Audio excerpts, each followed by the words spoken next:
8:30 minutos en punto, 7:30 en las Islas Canarias, y empezamos con nuestra tertulia de lujo de hoy con don Julián Victoria. Buenos días, don Julián. Don Luis, un honor estar aquí como siempre.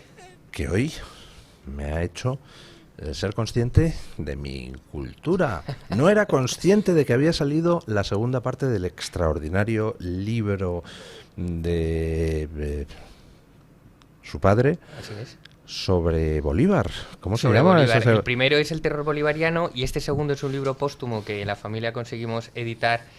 Homo Legens lo publicó, hicimos la presentación en el Casino de Madrid y se trata de del derrumbe del imperio a la caída la caída definitiva del Imperio Español, que es la reconquista que intenta España de América con Morillo al mando y los años que intenta salvar el imperio hasta su ulterior colapso. Pues me parece increíble que se me haya pasado la presentación de ese libro. Se lo traeré a regalar, don Luis, es un honor para nosotros. Hombre, y tenemos que presentarlo aquí y hablar de él. Máximo orgullo, entonces.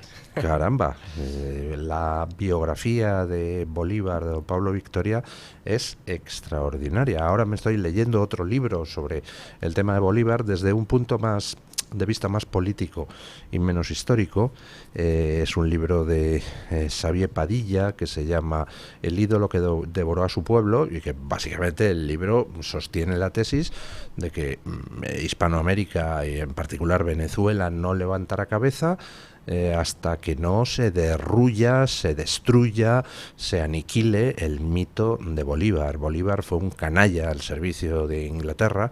Bolívar fue un canalla que lo que hizo fue condenar a los países hispanoamericanos a una lenta decadencia al servicio del imperio inglés y que acabó ofreciéndole a América e Inglaterra, porque cuando se dio cuenta del error cometido, él mismo dice en una de sus cartas en Santa Marta, fue un error la independencia, solo los españoles podían gobernar estos territorios. Él sale y le ofrece a América a los ingleses y le dicen, quédensela, y los ingleses le dicen, no, esto ya es vuestro y además nos vais a pagar la deuda contraída por ayudar en vuestra liberación. Bueno, pues sostiene el libro de Xavier Padilla con toda la razón. Las oposiciones a los regímenes bolivarianos en Hispanoamérica no podrán triunfar mientras sigan sosteniendo la figura de Bolívar como mito del fundador, del libertador. Bolívar fue un perfecto canalla y hay que destruir ese mito, y solo destruido ese mito se podrá acabar con los regímenes bolivarianos, porque los regímenes bolivarianos, el chavismo por ejemplo en Venezuela, no es, digamos, una perversión del ideal bolivariano original. Es un árbol crecido. Es su culminación, sí. es el llegar a su plenitud, lo que era una simiente de violencia, de destrucción y de antiamericanismo, porque al final el antihispanismo era antiamericanismo. Así es, y mire cómo es la vida de don Luis, que Bolívar al final de su vida es repudiado por amigos y enemigos y nadie lo acoge. Él está profundamente enfermo de tuberculosis y vaga por América buscando un lecho donde morir, y al final el único que lo acoge es un español y muere en la casa de un español en Santa Marta. Bolívar, que ahora que está de moda la palabra genocidio, ese sí que era un genocida. Ese asesinaba a españoles con piedras para ahorrar pólvora. Ese sí era un genocida. O sea, los prisioneros españoles, prisioneros desarmados, los pasó a cuchillo y ordenó el exterminio de los españoles. Y cuando entró en Santa Fe, Bogotá, 48 horas de libertad a los soldados para violar a diestra y siniestra. En fin, pues lo dicho, presentaremos esa segunda parte. Muchas gracias, don Luis, un honor. Don Paco Santas, Hughes, ¿qué tal está usted? Encantado de estar aquí, don Luis. Bueno, ¿cómo se siente usted siendo uno de los mejores columnistas que hay en este país? El otro día me preguntaban, pero ¿tú a qué columnistas lees? Y el primero que me vino a la cabeza dije, 100%, a Hughes, seguro. Yo también soy un forofo. Muchas gracias. No, tiene esa combinación de humor, ironía ácida y luego profundidad en los análisis. Combina usted el fondo y la forma, lo cual pues no es tan habitual, ¿no? Tengo mis días. Tiene sus días. Bueno, tiene algún defecto, por ejemplo, ser del Madrid, pero ¿qué le vamos a hacer, ¿no? Sobre todo esta semana. Todo esta semana es dura para ser del Madrid. Sí. Bueno, ¿han escuchado ustedes a Yolanda Díaz diciendo que es eso de parar el genocidio y la hambruna en Gaza? Ni hablar, no al plan de paz. ¿Podemos escuchar las palabras de Yolanda Díaz? Este plan se ha hecho sin contar con Palestina. Ignora a sus instituciones, ignora a su pueblo y propone convertir Gaza en un protectorado tutelado por Estados Unidos, con Israel marcando cada paso. Hablan de reconstrucción y de proyectos económicos, pero no hablan de derechos, no hablan de soberanía, no hablan de justicia. Gaza aparece como un solar a repartir, no como la tierra de un pueblo con historia y con dignidad. Llámeme loco, pero esto parece que lo está leyendo, ¿no? ¿Alguien se lo ha escrito o no? Sí, no, lo está leyendo del teleprompter, sí, por supuesto. O sea, sin teleprompter sería incapaz de articular una frase con sentido. Pero resulta muy curioso, ¿no? Porque son los mismos que están diciendo, no, Israel provoca una hambruna, mueren 400 niños al día. Dices, por favor, ¿me puede enseñar las imágenes de la hambruna? Bueno, no existen las imágenes de la hambruna. Vale. Pero entonces, ¿qué está usted diciendo? ¿Que Israel provoca una hambruna generalizada porque el judío es malo y sanguinario? Pero hay un plan de paz que dice que la hambruna podría terminar mañana y usted dice que no. Ah, qué curioso. Dice usted que Israel está provocando un genocidio. No hay ninguna prueba de semejante genocidio. El otro día, por cierto, veía un hilo muy bueno de Martín Tuitero en X, donde pues aplicaba las técnicas que se usan para la investigación de genocidios. Por ejemplo, desde las matanzas de la antigua Yugoslavia hay una técnica infalible para saber si se está matando a gente a raudales o no, que es analizar las imágenes cartográficas y ver enterramientos. Así se pudo demostrar las matanzas que había habido en la antigua Yugoslavia, por ejemplo. Bueno, pues tú analizas las imágenes cartográficas de Gaza y no hay por ningún lado ningún signo de enterramientos masivos. O sea, es otra falacia de gente que se hace eco directamente de la propaganda de Hamás. Pero bueno, vamos a suponer que Israel estuviera cometiendo un genocidio. Y dices, entonces, ¿cómo se explica que se pone sobre la mesa un plan de paz que pondría fin al genocidio mañana y tú dices, ni hablar, ese plan de paz es una victoria para Israel? ¿Pero en qué quedamos? ¿Quieres acabar con el genocidio y la hambruna o no quieres acabar con el genocidio y la hambruna? Se les ha caído la máscara, es que ¿no, don Luis? Sí. Además, vayamos al origen de... Porque yo soy de los fieles, como aquí Don Hughes, somos defensores de que las palabras significan lo que significan, ¿no? Y nos gusta cuidar cada palabra porque cada expresión significa una cosa. Genocidio es... O sea, tiene unas connotaciones, unas interpretaciones muy superiores a lo que está pasando en Gaza. Quiero decir, genocidio es el exterminio sistemático y organizado de una raza, ¿no? Eso no es lo que está pasando en Gaza. Lo que está pasando en Gaza es un conflicto territorial que no... O sea, pero la izquierda, como se ha desde hace años infiltrado en el lenguaje, lo pervierte y lo adultera para intentar cambiar el significado de las cosas. Por ejemplo, cuando pervirtieron la palabra democracia, cuando pervirtieron la palabra progreso o progresismo, lo mismo está pasando con el genocidio, ¿no? Pero es verdad, comparto el análisis, que se les ha caído la careta. ¿En qué están entonces? ¿Hay que parar el conflicto porque hay un montón de niños muriendo? ¿Pero a costa de qué? Pero ya hemos visto la ruptura en el gobierno, donde Sánchez parece que sí apoya o dice apoyar la solución que se está planteando. Ahora Yolanda Díaz, como ve que se queda fuera de juego, entonces intenta ya seguir apoyando la flotilla esa ridícula que va. La flotilla hay que pronunciarla como hacen los catalanes, flutilla. La flutilla. La flutilla. La flutilla. Pues yo es que escuchando a Yolanda Díaz parecía que en cualquier momento iba a decir que proponer la reducción de jornada ahí en Gadara. Es que te tienes que pellizcar porque es que esto, pues es verdad, esto es lo que dice esta mujer. Es un poco sospechoso que el plan que ha presentado Trump, es curioso ver a quién no le ha gustado, ¿no? Es decir, a los países árabes, hasta a Sánchez le parece bien, pero a cierta izquierda española no. E internacional. Me acuerdo que las horas en que se anunciaba ya salía Varoufakis con un tremendo artículo o post. No, esto no. Y no es muy coherente, porque si se está hablando de genocidio, hombre, pues que pare inmediatamente y luego ya se verá. Por otro lado, pues claro, el término genocidio claro, es el exterminio de una raza, sistemáticamente, acabar con ella, y el genocidio pues empieza y se acuña cuando se acuña. Entonces, claro, hay algo perverso, porque si lo acuñas para estos otros, entonces estás haciendo una ecuación entre los nazis y los judíos de Israel, con lo cual se lía mucho, ¿no? Es un tema... No, estás trivializando la Exacto. palabra Y entonces genocidio. podríamos hablar Pero de a mí hay genocidio algo- en Nigeria, hay de algo- los 7.000 cristianos que han asesinado, de los cristianos asesinados en Nagorno-Karabaj. No, Eso pero sí son genocidios. el tema es que, claro, si se acaba esto, y puedes juzgar si hasta qué punto la situación es buena, se cumplirá luego por Israel, tendrá una realización práctica, ¿vale? Pero lo que sucede si se acaba, la situación es que deja de morir gente, que está bien, pero es que también se les acaba a muchos esta cosa de ir llamando genocida al prójimo, ¿no? Que claro, es que llevan ya así ya meses. Gente de la izquierda y alguna gente de la derecha tal, que de repente tiene una preocupación humanitaria tremenda que no aplica, por ejemplo, a Rusia o a Ucrania y a muchas otras cosas. Entonces, bueno, yo estoy deseando que el plan fructifique porque es una situación realmente incómoda ese tema del que, por un lado, te puede llamar genocidio, por el otro lado, a la mínima también se puede ser antisemita, con lo cual estás entre ser nazi o nazi. Dice, bueno, pues dejémosle. Pero es curioso, sí, había una cosa que creo que se ha hecho muy viral del país a las pocas horas, que prácticamente preocupados por la situación de Hamás. Dice, bueno, pero esto acorrala a Hamás. A los que llamaba movimiento islamista o algo así. Dice, esto es una trampa al movimiento islamista jamás. Dices, ¿perdón? O sea, que a usted efectivamente les preocupa Sí, el país que jamás se ha derrotado. Era un artículo que llamaba la atención porque la principal preocupación no era la viabilidad del cumplimiento, no sé qué, no sé cuántos, era la posición de Hamás.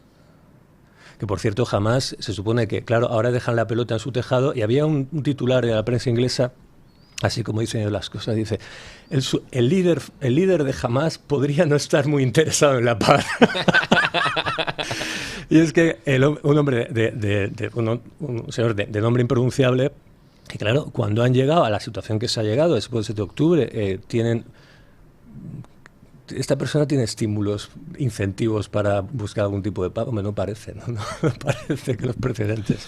A mí lo que más me ha gustado, Yolanda Díaz tiene razón en una de las cosas que dice, y es que presenta esto como si fuera una victoria de Israel y de Estados Unidos, y lo es Claro. una victoria de Israel y Estados Unidos. O sea, el plan de paz es básicamente lo que Israel lleva diciendo desde el principio, salvo en una cosa, y es que el plan de paz incluye la provisión de que los de Hamás, en Se lugar de vayan de- entregarse a la justicia israelí para responder por sus crímenes de guerra, pues puedan pirarse y encontrar refugio en algún lado.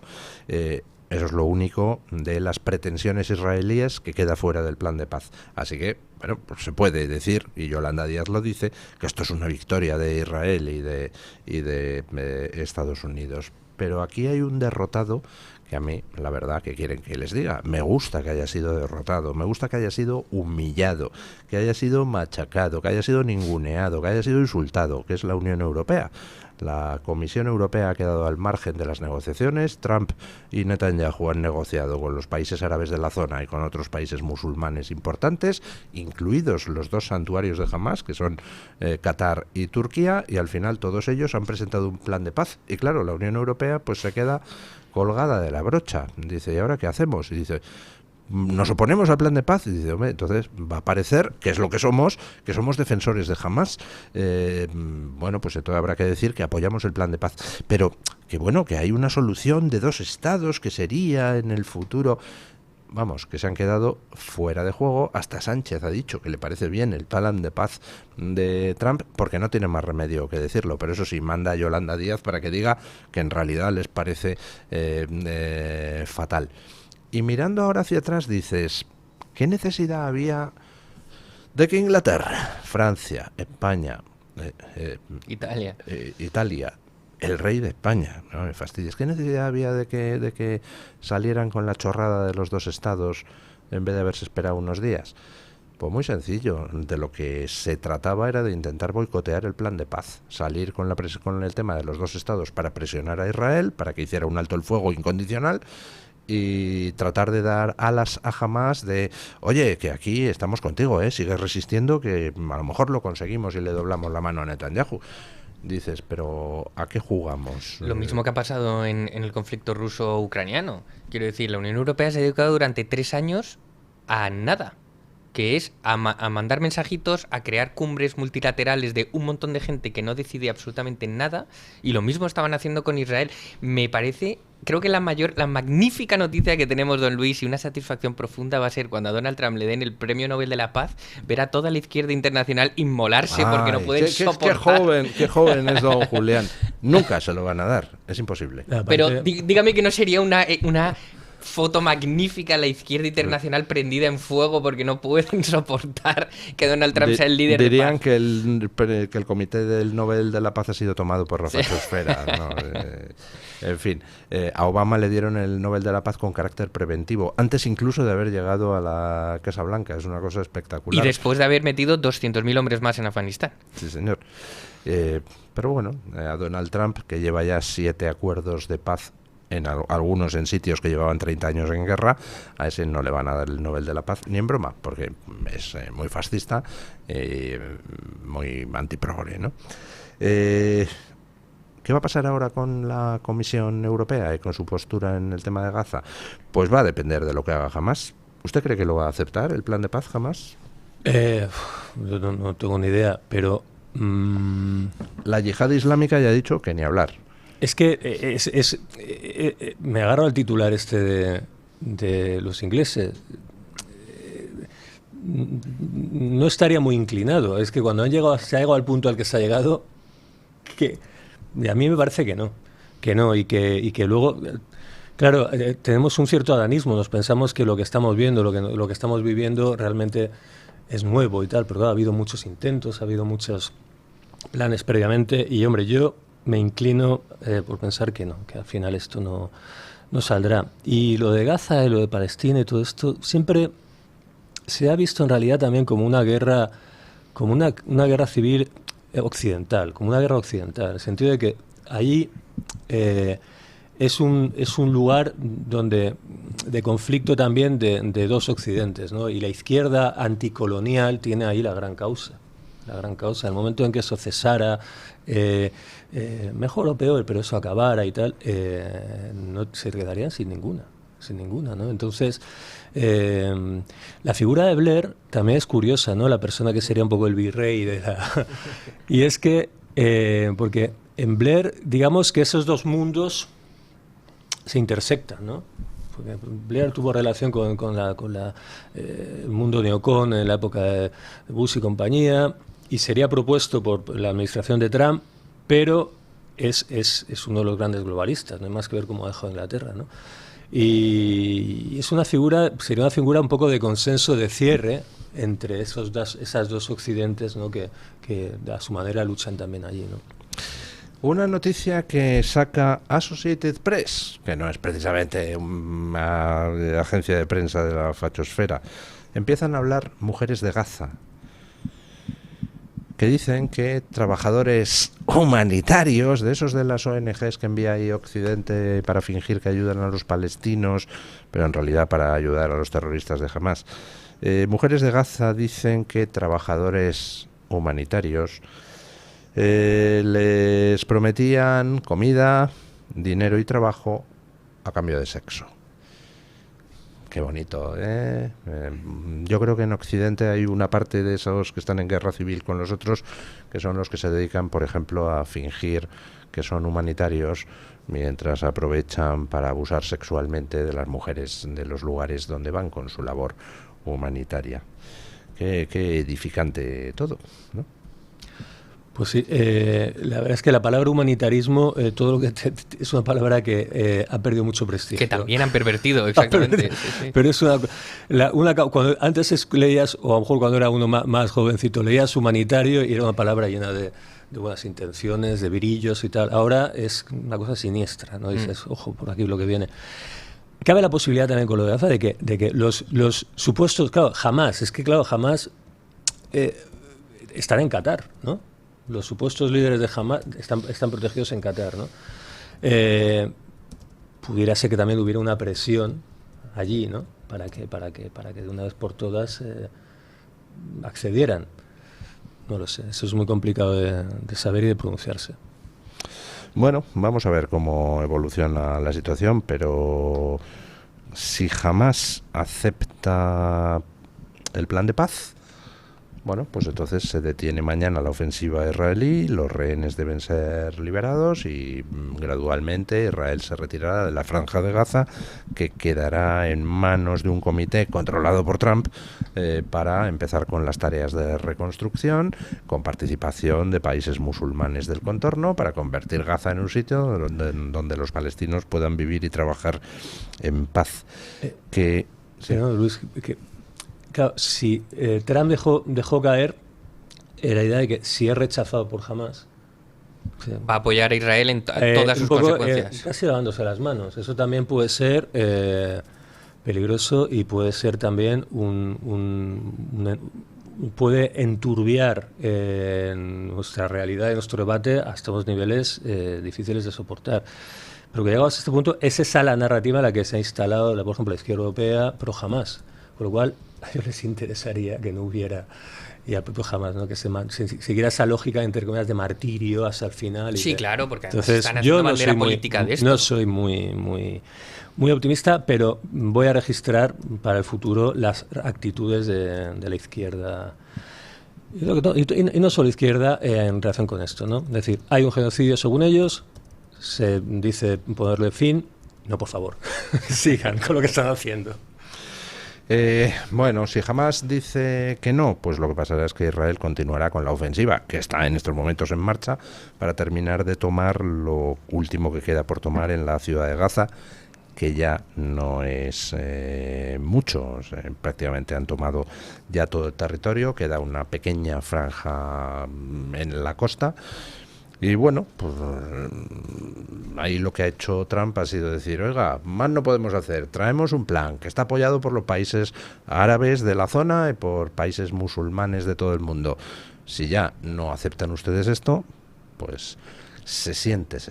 Evidentemente, pues la izquierda occidental emprenderá otra vez su campaña de genocidio, hambruna, Hay otra cosa. Hay también, desde, por ejemplo, la derecha americana, parte de la derecha americana, un movimiento muy contrario a la influencia de Israel con Estados Unidos, pero Trump nunca engañó a nadie.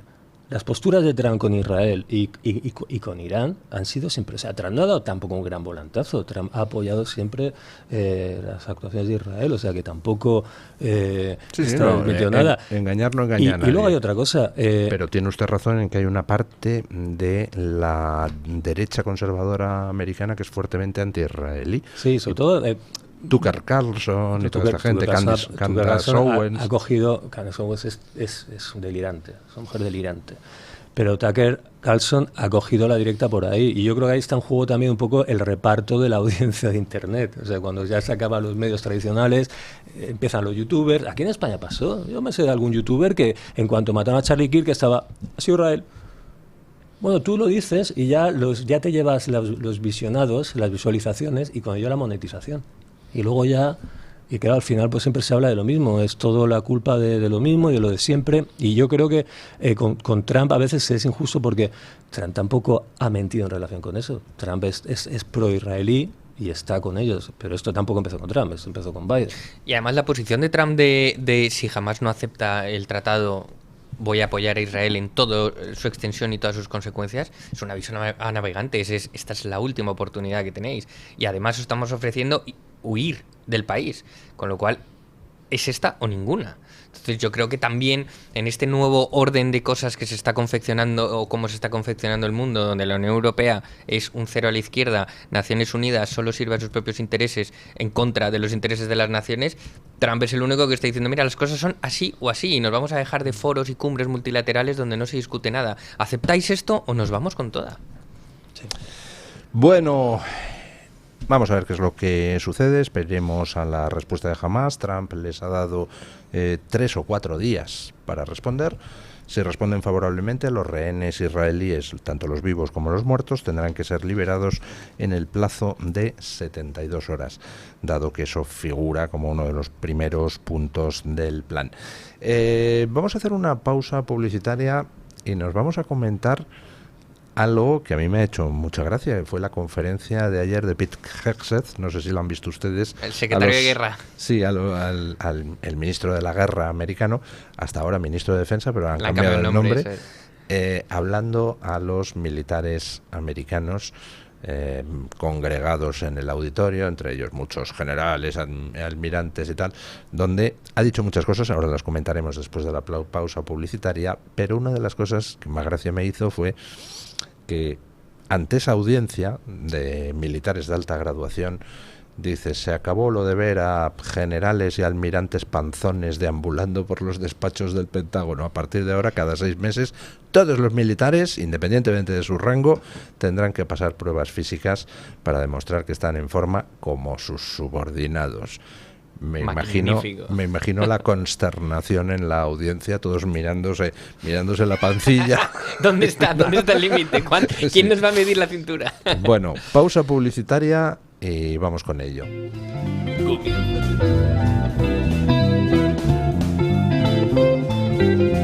Bueno, básicamente lo que el secretario de la Guerra americano, luego escucharemos un corte, vino a decir es que se acabaron las tonterías, que el ejército americano para lo que está es para combatir y que, por tanto, pues para empezar, los roles de combate se va a elevar el nivel de exigencia física para poder optar a ellos.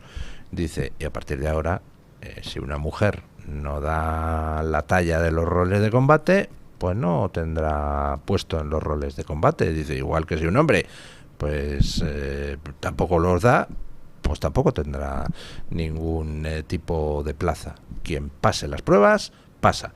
Independientemente de su sexo, y que no, eso de que haya distintos baremos para según uno se sienta ese día, mujer, hombre, cosas por el estilo, fuera.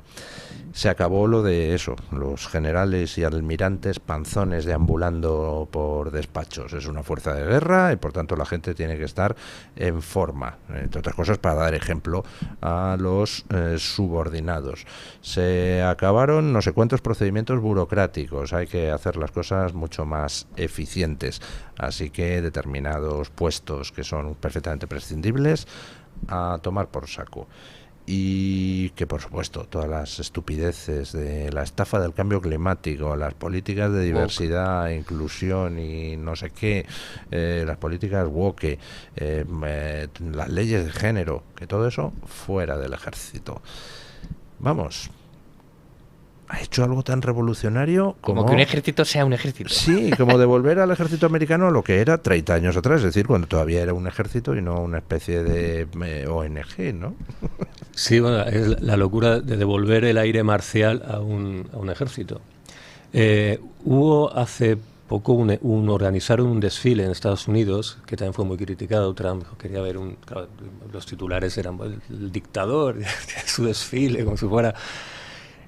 Y es verdad que había algo decepcionante en el desfile de los norteamericanos, y que en comparación con China, ¿no? con esa manera organizadísima, ¿no? Yo creo que bueno, esa recuperar el aire marcial y sobre todo alejar no solo de los criterios de estos compensatorios y por supuesto woke. Es que cuando llega Trump a la política se debatía la cuestión trans en el ejército. O sea, han pasado de un ejército trans a un ejército que vigila su perímetro, ¿no? Incluso planteando hacer tanques eléctricos para no contaminar. Esto ya es como el culmen de lo dantesco, ¿no? Claro, era un ejército woke, y no solo woke, pues también muy burocratizado, y también, pues eso, de criterios de, bueno, soy bajito, pues sí, venga, no te preocupes. Y lo que ha hecho darle realismo, como todo lo que está haciendo Trump, no, es el misterio de la guerra. Y además orientarlo también al interior. Es el ejército también, que es un gran anhelo de las poblaciones a veces, que venga el ejército a salvarnos del desastre, ¿no? Y bueno, yo creo que es me acuerdo que en Twitter se ve cuando fueron citados los generales y ya estaba la gente diciendo que había una preparación para la guerra ya inminente. Bueno, no, es que es una preparación. Los ejércitos tienen que vivir preparados precisamente para la guerra, lo cual no quiere decir... El principal objetivo de un ejército es la disuasión. ¿Y cómo vas a disuadir si no te toman en serio? Pero tienes que estar, tienen que estar preparados para al instante, lo que no quiere decir que Trump esté pensando en una guerra mundial. Vamos a escuchar el corte de donde Pete Hegseth habla de que se han acabado todas las chorradas woke. Y quiero que escuchen el corte por cómo termina. This administration has done a great deal from day one. No se escucha to el corte. remove the social justice, politically No correct, se and escucha el toxic corte. ideological garbage that had infected our department. To Bueno, rip pues no podemos escuchar el out corte, pero the politics. básicamente, ¿sí? No more identity Ah, sí, months, perdón. DEI offices, dudes in dresses. No more climate change worship. No more division, distraction, or gender delusions. No more debris. As I've said before, and will say again, we are done with that. Han oído ustedes un pitido, ¿no? Porque dice, se acabaron los meses de la diversidad racial, los meses de diversidad, igualdad e inclusión, las chorradas del cambio climático. Dice, hemos acabado con toda esa mierda, dice textualmente, delante de la audiencia de todos los generales y demás. No sé, habrá alguien a quien le parezca que es que la administración Trump usa un lenguaje demasiado crudo. Pero yo es que creo que ya era hora de que alguien usara el lenguaje de... Es que nos hemos cansado de crudo, nos hemos cansado de eufemismos, de hecho, ¿no? Sí.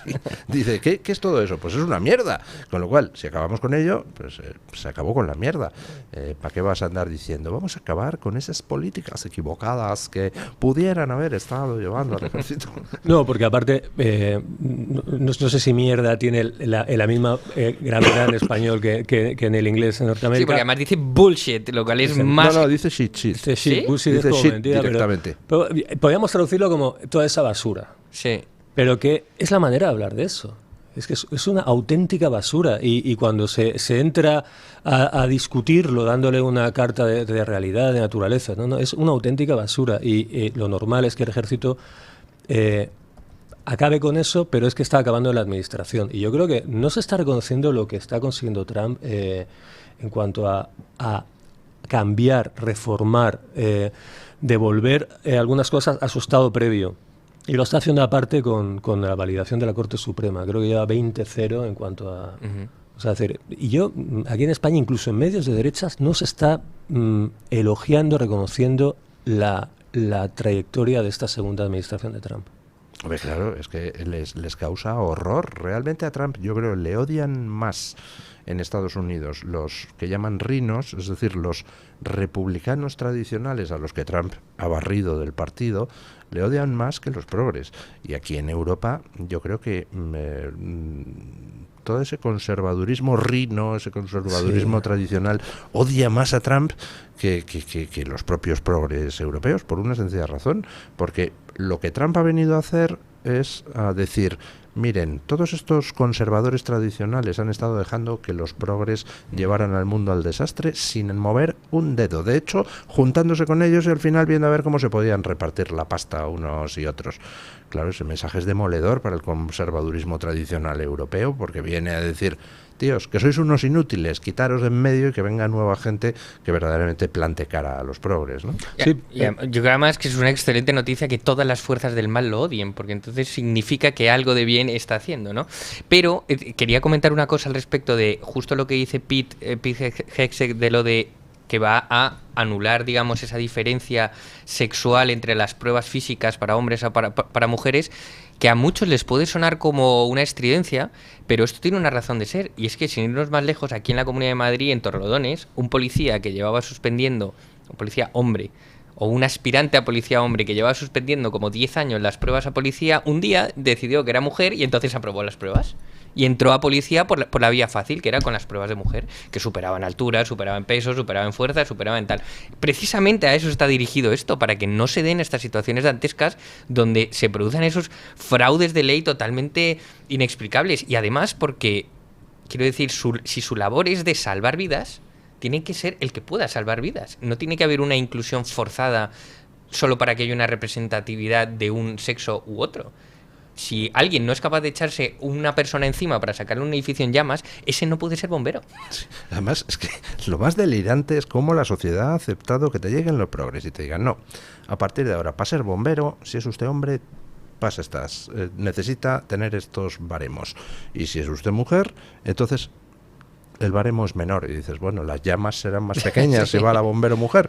Pero es que encima, después de hacer eso, cogen y te meten las leyes trans, que lo que hacen es meter la puerta trasera a la trampa para que hombres puedan presentarse como mujeres y tener los baremos de mujeres. Y dices, por el amor de Dios, pero ¿qué delirio es este? Pues lo ha aceptado una parte de la sociedad sin rechistar. Porque les conviene. Bueno, Trump va a acabar con lo que ahí llaman el entitlement o algo así. El tengo derecho a mis derechos. Y entonces el ejército no es un lugar, ni la administración, para demostrar un derecho a formar parte, a integrarte allí. Yo como mujer, yo como hombre trans, yo como como señor bajito, yo como señor enquencle, pues no, si no puedes, no puedes. Y es simbólico, pero lo que está haciendo profundamente es acabar con esa legislación que en los 60, los expertos dicen que se estableció como una constitución añadida sobre la Constitución americana, y es la Constitución de los derechos, y que eso ya derivó en la locura woke que llega hasta el absurdo ya de lo trans, ¿no? Y de borrar lo biológico, pero tiene más sentido, no es solamente una bravuconada de hombre de derecha, dice, vale, fuera toda esta mierda, no, esto es la plasmación final de una labor de desmontaje jurídico de una especie de constitución que se añadió artificialmente sobre la Constitución americana en los años 60. En ese sentido, pues es muy significativo que lo que Trump hizo en su primera legislatura, que fue crucial, fue llenar el Tribunal Supremo americano de lo que llaman allí originalistas, que es un nombre con el que se designa a juristas, a jueces, que lo que hacen es defender. Oiga, hay una Constitución y la Constitución dice lo que dice. Tú no puedes llegar, como pretenden los progres, y decir, no, la Constitución dice esto, pero podemos interpretar que dice lo contrario. Dice, no, la Constitución es lo que es, por eso se les llama originalistas. Y si usted, dicen los originalistas, quiere otra cosa, pues oiga, acometa una reforma constitucional y que diga otra cosa en la Constitución, pero lo que no puedes es meter cosas que la Constitución no dice. Claro, eso le ponía un freno al creacionismo judicial, ¿no? Es decir, bueno, que los jueces vayan ellos desarrollando haciendo como si fuera tricotando Constitución.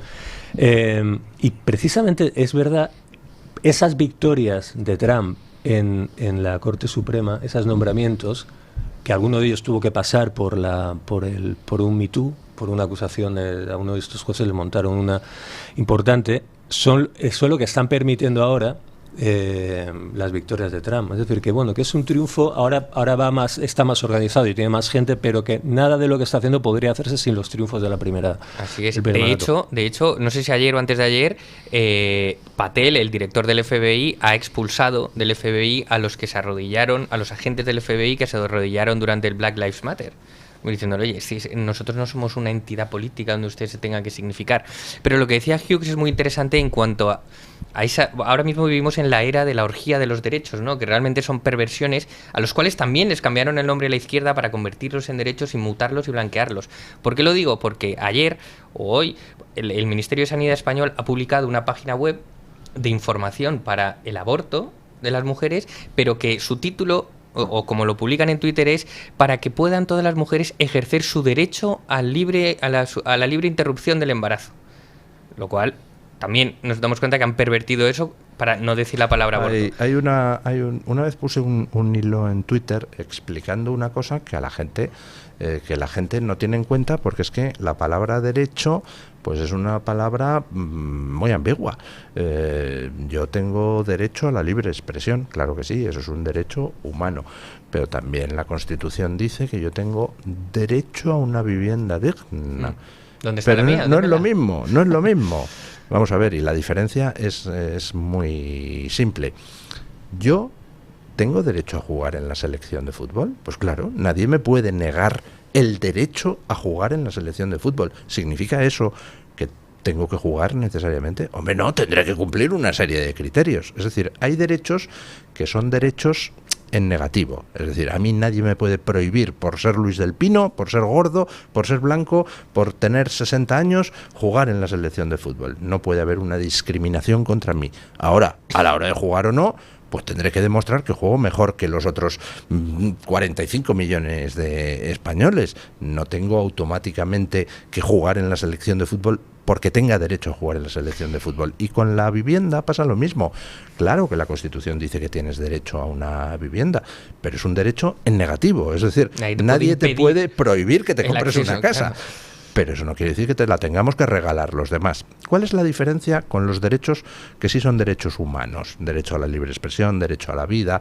Pues muy sencillo, yo el derecho a la vida, el derecho a la libre expresión, si lo ejerzo, no impido a nadie ejercerlo también. Es decir, que yo me exprese no impide a don Julián o a don Paco expresarse también. Eso es un derecho humano. Ahora, el derecho a la vivienda, si resulta que yo digo, tengo derecho a la vivienda, regáleme una, entonces estoy impidiendo a los demás su derecho a lo mismo, porque si me regalan una vivienda, eso, el dinero sale de alguna parte. ¿De quién sale? De los impuestos de don Julián y de don Paco. Y alguien no puede acceder a esa vivienda libremente. Exactamente. Es decir, ahí hay un criterio muy claro que es, ¿algo es un derecho humano o no? Pues la diferencia es un derecho humano si tú al ejercerlo no impides que otros lo ejerzan. Si tú al ejercer un derecho social no humano estás contribuyendo a que otros no puedan ejercerlo, pues entonces, mira, chico, ahí hay algo que no te faculta para exigir nada, ¿no? Y además, démonos cuenta de la hipocresía de la izquierda, de su podredumbre moral, que a la vez que se quejan de que hay niños que están siendo asesinados en Gaza, te sacan una web de cómo asesinar niños en España libremente, con toda la información y con todos los pasos que tienes que seguir para asesinar. Eso sí que es un genocidio. O sea, la izquierda acepta, promulga y promueve... Aquí, o sea, yo soy absolutamente antiaborto y me parece indignante que se dediquen a sacar este tipo de páginas web y además me parece todavía más alucinante teniendo en cuenta que tenemos una caída de la natalidad brutal, ¿no? Pero usted decía antes que hay que ser preciso con las palabras. El aborto en España no es un asesinato. Asesinato tiene una connotación jurídica muy clara. El que coge y mata a una persona en los términos conceptuados en el Código Penal. Lo del aborto es matar a un ser humano y es algo moralmente rechazable, pero no es un asesinato. No lo podemos conceptuar don Luis, como asesinato. Un momento. ¿Qué es un asesinato? Un asesinato implica...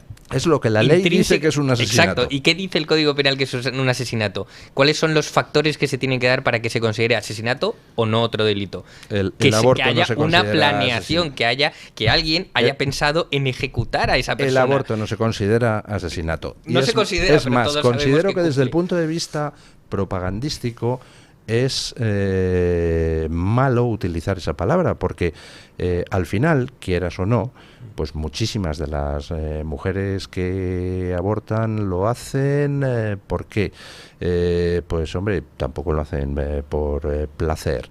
Algunas de ellas pues lo hacen influidas por el entorno familiar, su familia que le dice, tú ni hablar, esto no lo...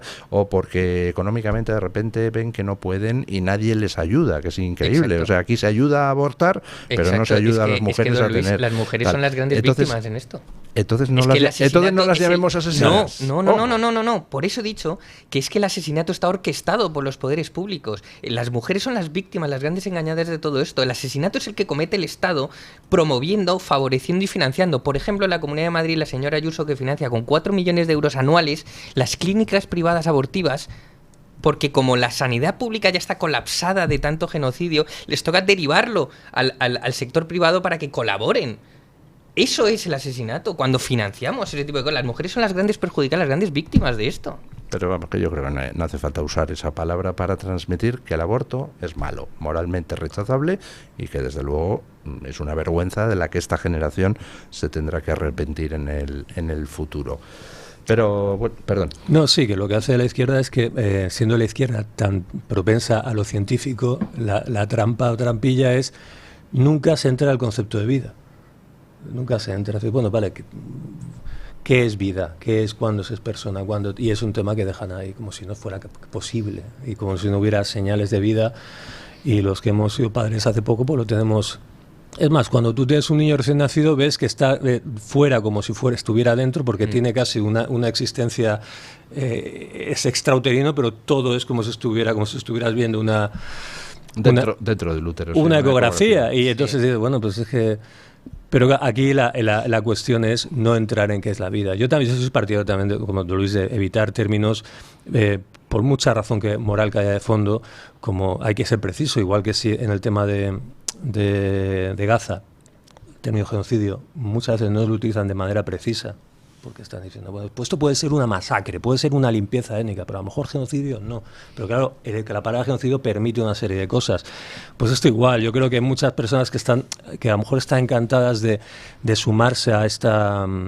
al antiabortismo, pero a veces también las palabras que les decimos no son un poquillo duras, ¿no? Con respecto a eso de que nunca se entra al fondo de la cuestión, pues efectivamente, yo creo que las redes sociales están ayudando a clarificar un montón los términos y a entrar en los debates en los que la izquierda no quiere entrar. Ejemplo, pues eso, ¿qué es un ser humano? ¿Un feto es un ser humano? Pues claro que es un ser humano. O sea, ¿es un ser vivo? Sí. ¿Pertenece a la especie humana? Sí. Bueno, pues entonces es un ser humano, no puede ser una piedra, no es una gacela. Pero ahí también está la trampa, ahí se metieron también. Entonces ya no es un feto, es un coágulo de células. No, y dicen, es que es parte del cuerpo de la mujer. Y dices, pero qué tontería me está usted diciendo. Tome, noticia de 1988, mujer que muere embarazada, que muere en un accidente de tráfico, y después de morir la mujer se le practica la cesárea y se saca al niño y se logra rescatar al niño. ¿Cómo va a ser parte del cuerpo de la mujer? Pero ahí es muy curioso cómo ahí huyen de la ciencia y se refugian en categorías morales, en conceptos más o menos pseudojurídicos o en consignas políticas. Sí, alguno me ha respondido, no, pero está dentro del cuerpo de la mujer y por tanto forma parte del cuerpo de la mujer. Y yo ahí siempre respondo lo mismo. ¿Usted alguna vez va a hacer cacas al baño? Porque la caca sale de su cuerpo. ¿Es usted una caca? ¿Cómo? Bueno, muchas maneras es curioso, pero es verdad que a mí me hace siempre gracia. Es una cuestión muy difícil, pero es verdad que a mí la izquierda es como no quiere entrar en lo científico. Entonces se ponen de espaldas y dicen, es mi derecho. Y de ahí no les sale. Pero cuando la cosa sintiente, cuando aparece lo sintiente, cuando ponernos de acuerdo, decir un momento, ponernos hasta el momento en que hay que proteger eso, y eso es un debate que no. Cuando diga yo, bueno, pues nada. Entonces, con lo cual, te dicen eso. No se acogen a la ciencia para proteger la vida, pero luego mediante la ciencia te quieren determinar todo lo demás. Bueno, cambiemos de tercio, porque podemos, don Julio, poner el corte de este simpático muchacho Turull de Junts hablando del 1 de octubre. La repressió no ha acabat, com tampoc ha acabat el nostre compromís per acabar allò que vam votar i decidir l'1 d'octubre, la independència de Catalunya. No es tracta de tornar-ho a fer, es tracta d'acabar-ho de fer. Aquest és el compromís de Junts per Catalunya. No es tracta de tornar-ho a fer, sinó que es tracta d'acabar-ho a fer. Bueno, claro, no puede ser. No se trata de volverlo a hacer, se trata de terminar de hacerlo. O sea, que siguen en el golpe de Estado desde 2017. Don Luis, un momento, ¿estos son los mismos con los que el Partido Popular dijo que si se dieran los números podrían llegar a pactar? Sí. Los de Juntos contra Cataluña, ¿no? Sí. Curioso, no sé. El Partido Popular piensa negociar un gobierno futuro con estos que dicen que no se trata de volver a hacer el golpe de Estado, sino de terminar la tarea del golpe de Estado. Oiga... Que habrá que garantizar que Feijóo no tenga los suficientes escaños como para que se le plantee la posibilidad de poder negociar con esto, ¿no? Una pregunta, ¿los indultos y la amnistía no estaban ligados a un arrepentimiento? Sí, yo creo que sí, ¿no?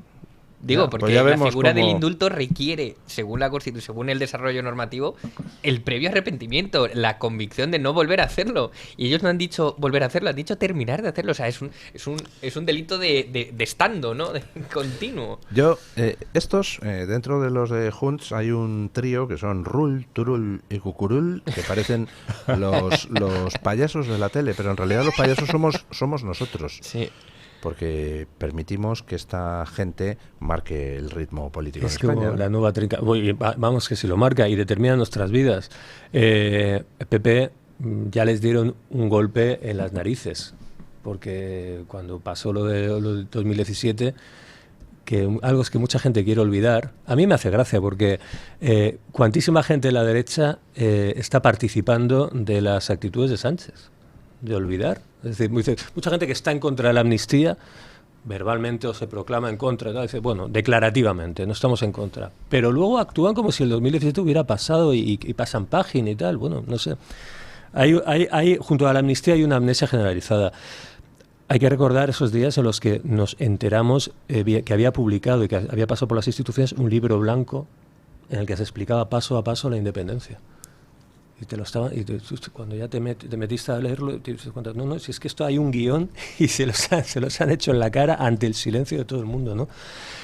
Aquí va a pasar algo divertido, y es que el aumento de Orriols, de Silvia Orriols se llama, ¿no? La de Alianza, va a exigir, claro, ese terreno de la inmigración ya ha cogido el sitio, y va a exigir en Junts pues una serie de reacciones que, claro, como por el lado de la inmigración ya la han cogido, pues supongo que tirará por el lado del independentismo y Entonces, claro, mientras esta gente exacerba otra vez el discurso, por otro lado se predica su pactabilidad para el PP, con lo cual no sé muy bien cómo lo van a hacer. Me imagino que con silencio y callando estas declaraciones, ¿no?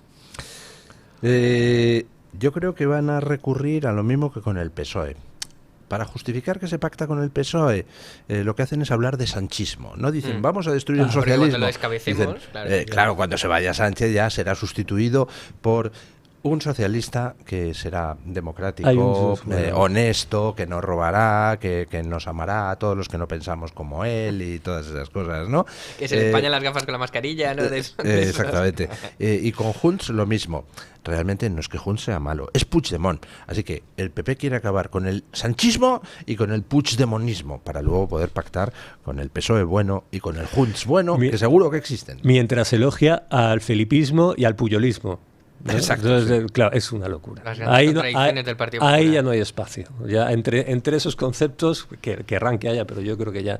¿Tienen ustedes como yo la sensación de que efectivamente ese espacio ya está muriendo y que las cosas están cambiando demasiado deprisa como para que el recurso a los viejos clichés y tal pueda servir para algo? Yo creo que ya es... Totalmente. Eso está... Totalmente. Creo que efectivamente todo se ha acelerado tanto que ese espacio de tibieza e inconcreción ya no tiene cabida. Todo el mundo está posicionado en algún sitio. De hecho, fijémonos, un aspecto muy curioso. Hace tiempo el discurso de Vox sobre la inmigración, por ejemplo, se ponía en duda o se atacaba en el sentido de eso no es humanitario, son unos xenófobos, unos racistas, unos tal.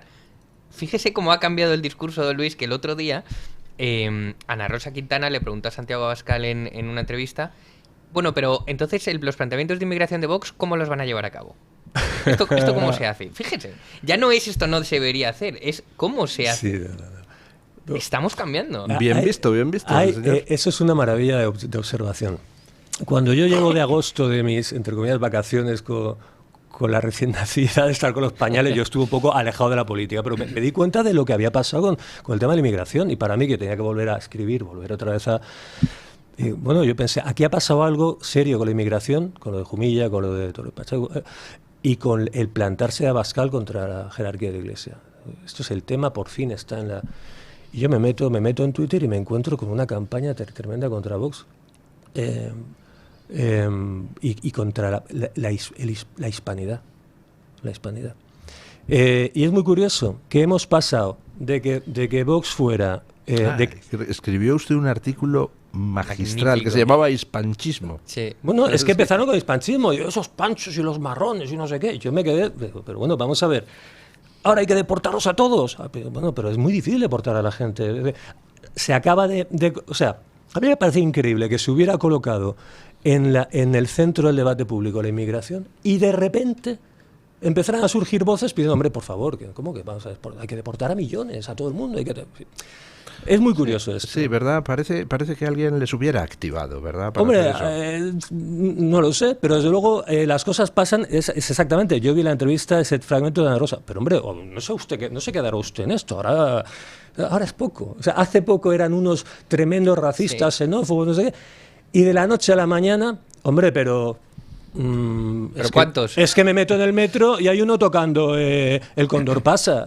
Chico, pues pregúntaselo a Sánchez y a Ayuso. ¿No? Es muy tremendo cómo va cambiando de la noche a la mañana. No es que haya sido un cambio gradual, ¿no? Bueno, la verdad es que desde ¿recuerdan ustedes a Pablo Iglesias hablando de alerta antifascista en 2018, cuando Vox irrumpió por sorpresa en el Parlamento andaluz? cómo han cambiado las cosas. Ahora el que está fuera de la política es Pablo Iglesias y mendigando al Partido Comunista Chino a ver si les ayuda un poquitito, supongo, para su diario Red y tal. Y ahí sigue Vox, y según las encuestas, pues ya en los 60 diputados. Vamos a ver cómo evoluciona el asunto. De todas las maneras, es que ahora, hablando de cómo las cosas cambian, resulta muy gracioso el ver cómo hace años la información internacional pues era vista como algo que tratar en los programas de radio no es conveniente porque aleja a la audiencia. ¿Cómo ha cambiado también en eso? Porque ahora ya todo el mundo es consciente de que la información nacional es imposible de interpretar si no la pones en el contexto internacional, ¿no? Y sí. Lo que pasa en Estados Unidos con Trump, si Trump de repente tiene ardor de estómago, eso nos influye en España mañana. Hombre, es que es fundamental. Y a mí, para mí ha sido casi una obsesión personal esta década, la interpretación de lo que pasa con Trump. Te das cuenta cuando, por ejemplo, hace el discurso en la Asamblea General de las Naciones Unidas y dice, oiga, hay un Occidente que se está echando a perder con el dogma de la economía verde y con la inmigración descontrolada y masiva. Europa está perdiendo su naturaleza. Te explicas, como está hablando a las élites que controlan el tinglao, que Trump sea la tergiversación de Trump sea la constante en los medios informativos desde hace una década. No pueden permitirse que el mensaje llegue. De hecho, hay algo que me dolió particularmente.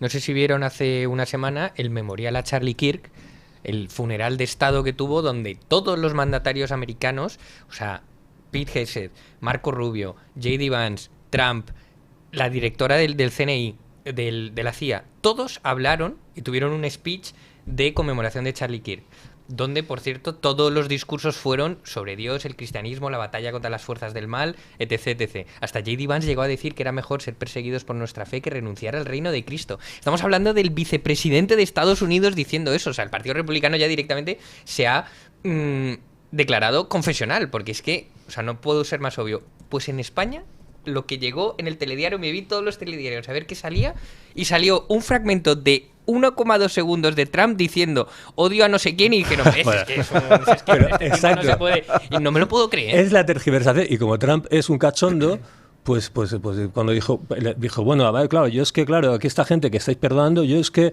odio a mis enemigos. Claro, dijo, todos vosotros habláis de perdón, yo lo siento, pero yo odio a mis adversarios. Solo salió eso. Trump diciendo odio a mis adversarios, y ya salía el presentador diciendo, veis, es que cortan con las tijeras. Bueno, y no solamente es la tergiversación constante de todo lo que dice, es que en el momento en que por fin hablan de Cristo, de la Navidad, de los valores cristianos, te puede gustar o no, pero lo increíble es que en la COPE, en España, le estén dando constantemente.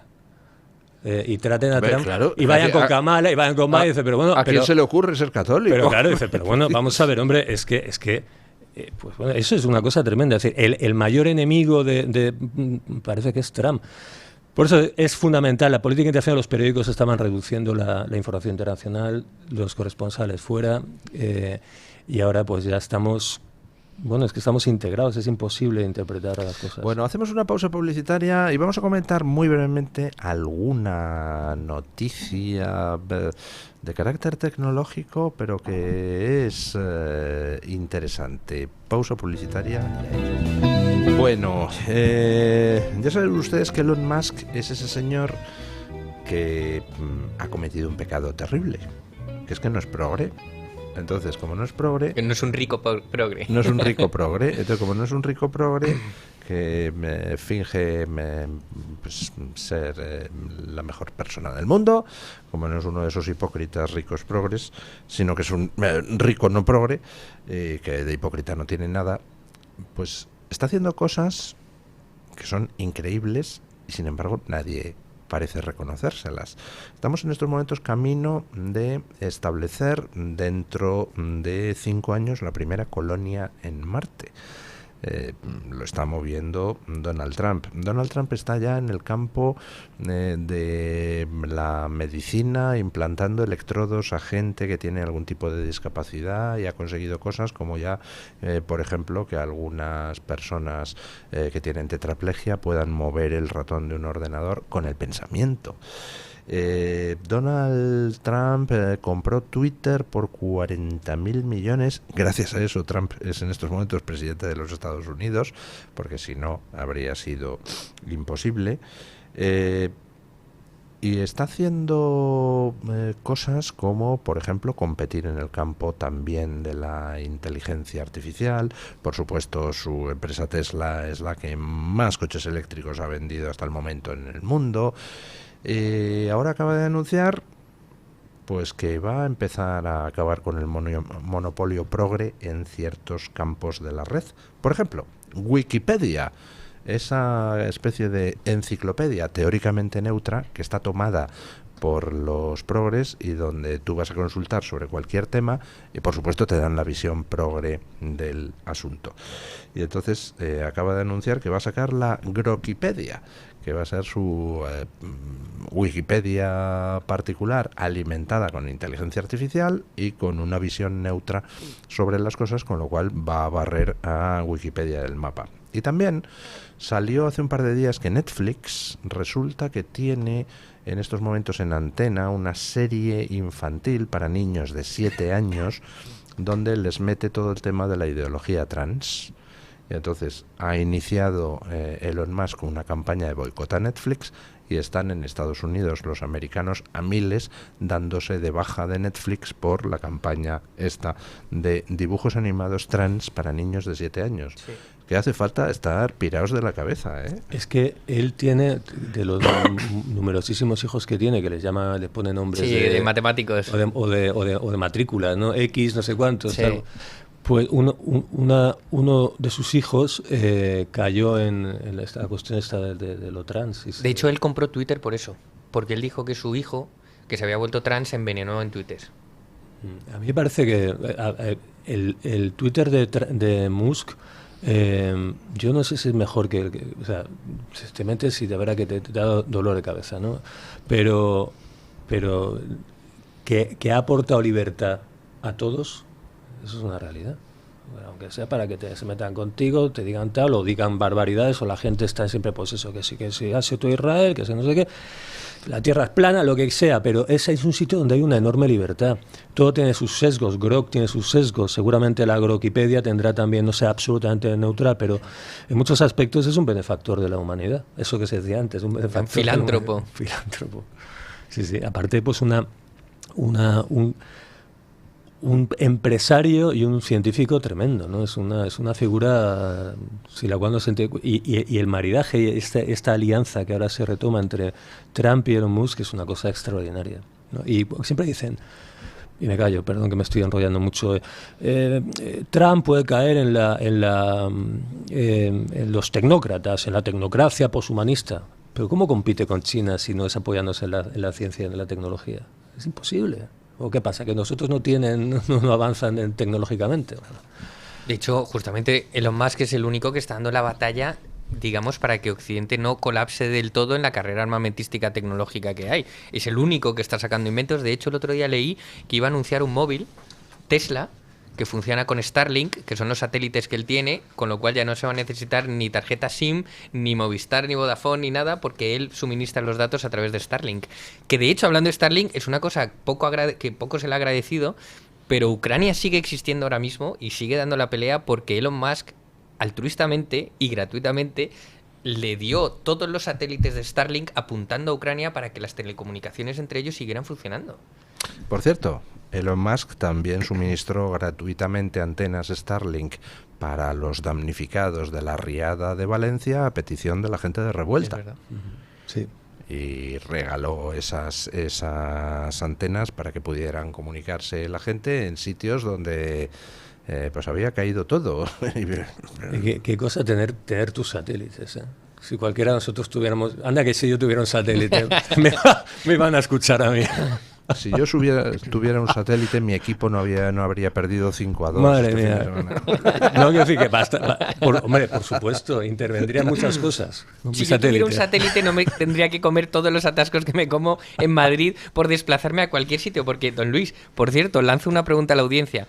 ¿No tienen la sensación de que en Madrid hay como mucha gente, como que no cabemos, como que vivimos apretados constantemente. Pues sí, están en lo cierto, porque Madrid está diseñada, o las infraestructuras para las cuales está dotada la Comunidad de Madrid, soportan 5.750.000 personas. Y ahora vivimos 7.200.000, con lo cual hay 1,5 millones de madrileños más que demandan servicios que no hay para todos. Y se me viene a la cabeza cada vez que estoy en el coche en un atasco las declaraciones de la presidenta de la Comunidad de Madrid, la señora Ayuso, diciendo que lo bonito de Madrid son sus atascos porque pertenece a nuestra idiosincrasia. Eso es lo mismo, ese es el mismo insulto como si nos dijeran lo bonito de Madrid son las listas de espera en los hospitales, lo bonito de Madrid son que no haya plaza en la guardería porque hay demasiados. Me refiero, no cabemos. Bueno, ha vuelto en el metro la figura del empujador, ¿no? Sí. O sea, que estamos en el metro de Shanghái. En el metro no se cabía esta mañana, la verdad. Y que el metro es el lugar donde no se cabe. La importancia del metro es esa, porque si en algún sitio donde lo ves claro es ahí. Pero sí, se ha presumido, salió un libro hace no demasiado sobre el Gran Madrid, ¿no? Sobre la conurbación de Madrid, el orgullo de que esté una metrópolis tremenda y que puede competir. Bueno, pero estamos viendo ahora las... Claro, pero eso está muy bien. Y a mí pues me Claro. enorgullece que Madrid sea tierra de acogida, donde venga todo el mundo, de todas partes de España y de Y todas crezca. partes del extranjero. Pero claro, tienes que hacer crecer los servicios Exactamente. al mismo Claro. ritmo, ¿no? Por ejemplo, pues recientemente me ha pasado una cita para la sanidad pública madrileña que te la dan a un año vista Sí, la sí, consulta sí, sí. y dices, Dios santo. Don Luis, es que te cuento un drama cercano. Cuando a mi padre le detectaron cáncer en diciembre, la primera cita para ver por qué le duele a usted el estómago se la dieron el diciembre siguiente. Mi padre murió en julio. Sí. O sea, nunca llegó a esa cita. Es un drama. Es un drama. De hecho, es que yo niego la máxima pepera que es Madrid es el motor de España. Madrid no es el motor de España. Madrid es el último piso del Titanic donde todavía no ha llegado el agua. Y por eso todo el mundo está huyendo hacia aquí. Y todo el mundo se está amontonando aquí. Porque todo lo demás está desindustrializado. Porque se encargaron de destruir este país, de vender nuestra soberanía. Como decía Margallo, hay que ceder toneladas de soberanía hacia Europa. Se encargaron de volar presas, centrales nucleares. Se encargaron de destruir nuestro propio campo para comprárselo a Sudáfrica o a Marruecos. No hay trabajo en ningún sitio. Todo el mundo se está golpeando en el último piso del Titanic, que es Madrid. Pues me gusta mucho esa manera de verlo, la verdad, porque es verdad que a veces se vende en Madrid como el éxito del 78, y puede que sea eso, puede que sea el lugar donde va cayendo todo, va refugiándose todo el desastre, ¿no? Y es verdad, pero quiero decir que difícilmente se puede presumir de ese éxito si no va acompañado de una dotación de servicios y de infraestructuras necesarias. Y yo creo que no está siendo así. Hay un colapso en algunas cosas en Madrid, es evidente. Y luego hay un problema que no es de Madrid, sino que es generalizado de toda España, y es que pues está muy bien lo de traer gente del exterior a trabajar en España. Habría que ver si toda la avalancha que está viniendo es para trabajar en España, que da la sensación de que no, de que hay mucha gente que en estos momentos está viviendo del presupuesto público sin haber cotizado un euro en su vida, lo cual dices, pues si esta injusticia, ¿por qué? Pero claro, si tú traes a un montón de gente para trabajar o para lo que sea y no permites que haya, y esto no es responsabilidad de los gobiernos autonómicos, sino del gobierno central, aunque también hay parte de responsabilidad de los gobiernos autonómicos, si tú no permites que haya una construcción de viviendas suficiente, pues ¿qué es lo que sucede? Que la gente de menor nivel adquisitivo empieza a ver cómo no hay vivienda y empieza a ver cómo suben los precios, los de alquiler y los de venta, y es un auténtico drama lo que hay en este momento. Y como la vivienda pública se la lleva los que son en principio más vulnerables que ellos, porque siempre el español de a pie siempre hay alguien más vulnerable, que son todos esos que han traído. De hecho, el otro día la Fundación Disenso publicó un maravilloso informe sobre la falacia que es de que España necesita inmigración para mantener el estado del bienestar y las pensiones, lo cual es absolutamente falso, porque solo los inmigrantes que cobran por encima de 45.000 euros anuales tienen un superávit fiscal positivo, es decir, contribuyen más que los recursos que detraen del Estado.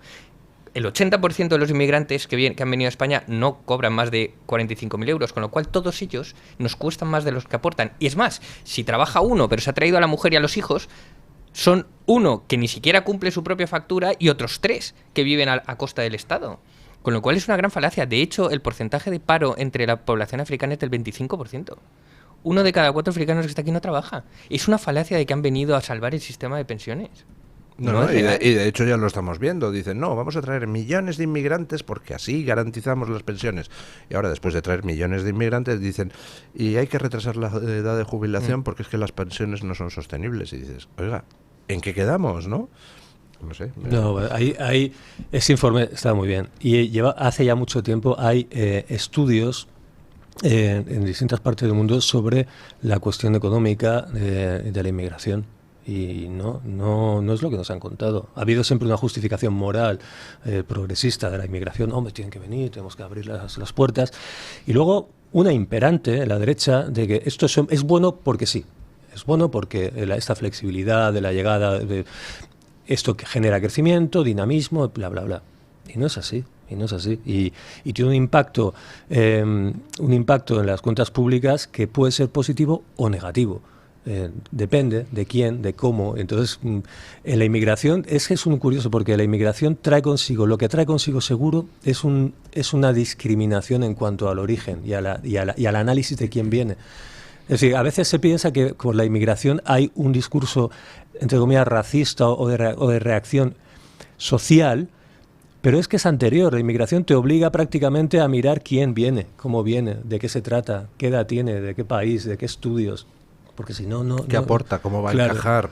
¿Qué costumbres tiene que son incompatibles con las que tengamos aquí? ¿No? Esa mirada de costumbre, por ejemplo, el otro día venía la prensa inglesa a decir, bueno, el matrimonio entre primos puede tener sus cosas buenas, un texto del sistema de salud, como por ejemplo la mayor apoyo familiar. Hombre, tan apoyo familiar como que te casas con tu prima, ¿no?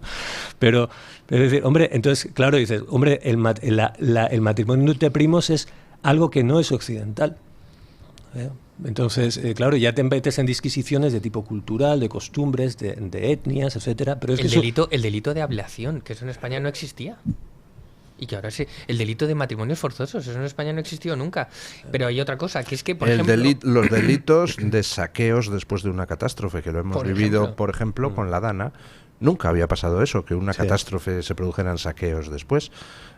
Hombre, ya, en fin, no sé, estamos viendo cambios muy preocupantes, ¿no? Y efectivamente, otro dato que arroja este informe que me puso los pelos de punta fue que entre 2019 y 2025 el 90% del empleo que se ha generado lo han absorbido inmigrantes. Eso significa que son inmigrantes que aceptan salarios mucho más bajos y por tanto están presionando los salarios generales a la baja. Sí. Porque entonces el español tiene que competir con alguien que lo haría por menos. Sí, es que todo eso baja el poder adquisitivo de los españoles. Pedro Sánchez ha sido el campeón de las políticas de flexibilización cuantitativa de flujos humanos, más absolutamente que de izquierda neoliberal. Es decir, de hecho se le aplaude el Financial Times, y en él converge el discurso de la izquierda globalista con las técnicas económicas globalistas de venga. Es decir, después de haber deslocalizado la industria, nos quedamos con los servicios, y ¿qué es el paso siguiente? Traemos la población para trabajar los servicios. Es tremendo. La industria o desaparece o se deslocaliza en Occidente y quedan los servicios. Y nos quedamos con los servicios, entonces la teoría económica, no, ahora es gente de alta productividad. No. Hacemos una economía de servicios y importas mano de obra baratísima para ocupar ese sector. Con lo cual es un desastre, pues lo que decía Trump, es un auténtico desastre. Y efectivamente lo de la sustitución de empleados nacionales por empleados extranjeros a bajo coste, pues es algo cotidiano. Pasa aquí en España, pasa en todo Occidente y en Estados Unidos también. Y por ejemplo el otro día pues se montaba un cierto revuelo bastante bobo en las redes con eso que ha hecho Trump de decir, a partir de ahora los visados H1B o HB1, no me acuerdo, los visados que dan para traer personal cualificado de otros países a trabajar en Estados Unidos. A partir de ahora, empresa que quiera emitir uno de esos, que quiera que le demos a un trabajador suyo uno de esos visados, tiene que poner $100.000. Es decir, por cada trabajador. Por ejemplo, programadores expertos. ¿Tú te quieres traer un programador experto de India, de China, de cualquier sitio? Estupendo. $100.000 te vale la visa esa. ¡Ah, Dios mío! Trump va a acabar con la importación de talento y tal. Salían enseguida los progres. Te vas a la orden presidencial, te la lees y ves que está llena de ejemplos indignantes. Ejemplo. Gran empresa de software americana que en el curso de unos pocos años obtiene 5.000 visas de ese tipo, H1B, para traerse 5.000 programadores extranjeros, sobre todo de la India, y mientras hacía eso ponía en la calle a 16.000 programadores americanos. Es con ese fraude con el que quiere acabar Trump con las visas. Que tú quieres atraer talento, sí, pero vamos, talento que sea lo suficientemente interesante como para que pongas $100.000 encima de la mesa, porque el tío lo vale. Ahora, eso de coger y usar las visas esas de atracción de talento para traerte una legión de programadores indios a los que pagas una basura y de paso te quitas a todos los ingenieros americanos que cobran mucho, pues mira, tío, se acabó, ¿no? Sí, y ahí en ese tipo de trabajo ahí hay una competencia con mano de obra americana. Lo que vemos en España también son trabajos que se crean para la inmigración y que de otra parte en otra situación a lo mejor ni siquiera se harían, porque ahora vemos que surgen trabajos nuevos. ¿Cuántos jardineros hay? En cuanto hay un seto en una finca, medio seto, ves a una persona que está todos los días ahí con la pasando la máquina, suelen ser extranjeros, los repartidores. Que es Keynes en estado puro. Los repartidores. Dice, bueno, ¿cómo podíamos vivir sin que alguien a las 12 de la noche te traiga una Coca-Cola? Porque ya no puedes bajar al chino porque está cerrado. Y te lo trae. Claro, entonces es un crecimiento. Dice, bueno, y eso luego vale, pero esa persona conductores de tuk-tuks. Claro, viene, hace ese trabajo. ¿En qué sectores? ¿Qué sectores se benefician? Las licencias de VTCs, ¿no? Por ejemplo, ¿no? Bueno, pues eso se utiliza a ciertos tipos de conductores. ¿Qué trabajo se crea? ¿Qué valor añadido? Y luego, vale, bien, bueno, son trabajos nuevos que vienen a atraer a esta gente. Vale, pero ¿qué impacto tiene luego en los servicios públicos? ¿Y qué impacto tiene en el erario? Es decir, precisamente los análisis económicos son muy interesantes porque alejan esta cuestión de la visceralidad que pueda ser entendida como xenofobia, ¿no? Es decir, no, vamos a la realidad de las cosas, ¿no? Bueno, yo creo que va siendo hora de traer traer la opinión de nuestros oyentes. Hoy les preguntábamos qué es lo que opinan de la ONU, cómo valoran la labor actual de Naciones Unidas, que va a cumplir este año 80 años de existencia y se van a cumplir 70 desde que España en 1955 se incorporara a la ONU junto con otros 11 países. ¿Ustedes cómo valoran el papel actual de la ONU? ¿De forma muy positiva, negativa o muy negativa? Absolutamente negativa. La ONU solo responde a intereses espurios y a intereses propios. Es decir, es una organización supranacional que intenta destruir la soberanía de los pueblos para su propia agenda y que además es responsable de las agendas globalistas, del cambio climático, de todos los intereses que son contrarios al designio de los pueblos. Es una organización que en su naturaleza estaba bien concebida en ese orden multilateral necesario después de la Segunda Guerra Mundial, pero que hoy está absolutamente pervertida, responde únicamente a sus intereses, y me pareció estupendo el discurso de Trump en Naciones Unidas el otro día, donde les dijo, ustedes todos son una panda de inútiles. Doña Carmen Carbonell. Bueno, perdón, ¿usted qué vota? No, estoy de acuerdo con él. Muy negativo. Sí. ¿Qué vota la gente, doña Carmen Carbonell? Don Luis, antes le tengo que decir que hay un tuitero muy moderado que se hace llamar @yomismo2024, que es muy moderado, muy de centro centrado, que dice, habría que reventarla desde dentro como la Unión Europea. O sea, es un poco, refleja quizás el sentir común de la audiencia de este programa. Don Luis, la pregunta la ha lanzado usted correctamente cuando la ha planteado a nuestros contertulios, y de las 4 opciones, que era muy positivo, positivo, negativo, muy negativo, el 78% de los encuestados dice que es muy negativo. La segunda opción más votada, con un 19% de los apoyos, es la de que es negativo. 78 más 19 son 97. Solo hay un 3% que dice que es más o menos positivo, hay un 2% que dice que es positivo y hay un 1% que dice que es muy positivo. Creo que es Antonio Guterres el que está votando. Muy positivo, muy positivo. Porque viene ya su reelección y está nervioso, claro. ¿no? Me gusta, a favor de Naciones Unidas. Comentarios de Twitter. José Ángel Moreno Núñez dice que la ONU nunca ha hecho nada bueno. Al principio puede que sí, pero con la llegada de las antiguas colonias como nuevos países todo empezó a pervertirse. Tanin05 dice que es una organización plagada de gobiernos dictatoriales y o terroristas. ¿Qué podría salir mal, ¿no?, con este conjunto de personas formando parte de esta organización transnacional? En las publicaciones de YouTube me encuentro con un comentario de Vicente W8B8L que dice que la Sociedad de Naciones desapareció la ONU debería seguir el mismo camino. ¿Se acuerdan ustedes, ¿no?, de la Sociedad de Naciones, esa primera organización transnacional o supranacional que en un momento determinado, después de la Primera Guerra Mundial, pues vieron que tenía que dar paso a otras cosas, ¿no? Pues esto quizás debería pasar ahora con Naciones Unidas. Gloria Oviedo Salcedo dice que ese organismo también está contaminado por la Agenda 2030, que es otro chiringuito más. Y termino con un comentario del chat de YouTube de Marusha, que es bastante juiciosa, y dice: la ONU, lo peor, de ahí ha salido toda la política woke. Así que esto podría resumir esto que dice Marusha, ¿qué es Naciones Unidas hoy en día? Toda la política woke y los aspectos geopolíticos han salido de 3 sitios: ONU, Foro de Davos y Chatham House. Bueno, muchas gracias, doña Carmen Carbonell. Muchísimas gracias, don Julián Victoria. A ustedes siempre por ¿Queda invitarme, usted emplazado a esa presentación del libro Por póstumo de su favor, por padre? favor. Será todo un honor. Bueno, don Paco Santas Hughes, aquí quedamos a la espera de su siguiente artículo, hombre. No, otra cosa, muchas gracias. Yo todas las mañanas me levanto y si no está el artículo de don Paco Santas, ya el día no es lo mismo. Hay muy buenos en la Gaceta, muy buenos Hombre, compañeros. Por supuesto que sí.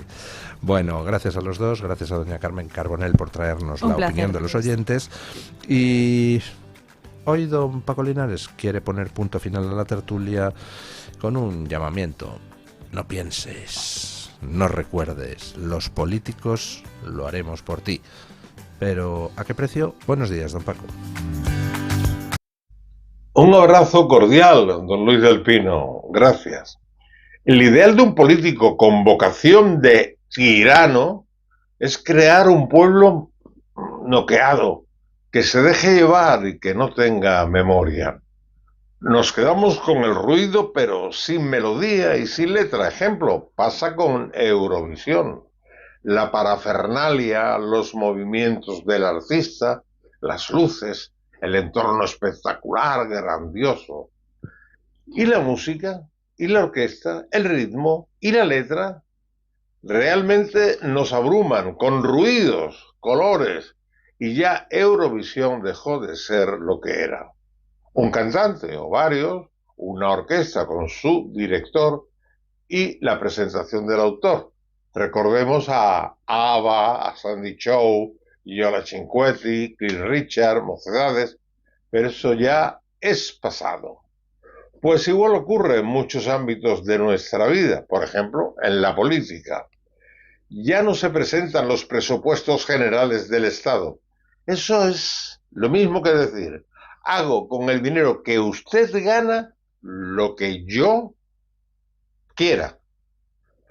Pío Moa en su blog nos habló del fin de un régimen. En 2024, bueno, abro comillas, lo que dice don Pío Moa, en 2024, una alianza fáctica del PSOE y secesionistas catalanes terminó de liquidar la Constitución de 1978, es decir, el régimen definido por ella, que a pesar de sus defectos, ese régimen haya durado hasta 2024, o sea, 46 años sin que el antifranquismo retrospectivo haya podido acabar del todo con la unidad de España y la democracia, revela la inercia de una historia de muchos siglos y la solidez del legado del régimen anterior. Nunca se olvide que la guerra civil se libró ante todo por la continuidad histórica de España y que la transición se hizo, como no podía haber sido de otro modo, sobre dicho legado y no sobre el Frente Popular. Un legado del Frente Popular hubiera sido espantoso. Gracias, don Pío. Usted hace que sintamos curiosidad y eso le duele a este gobierno. Y aparte, a un sector importante de la oposición como es el PP. Continúo, por tanto, con Vox. Recuerden, lo peor de Sánchez está por llegar. Mañana más y mejor. Punto final.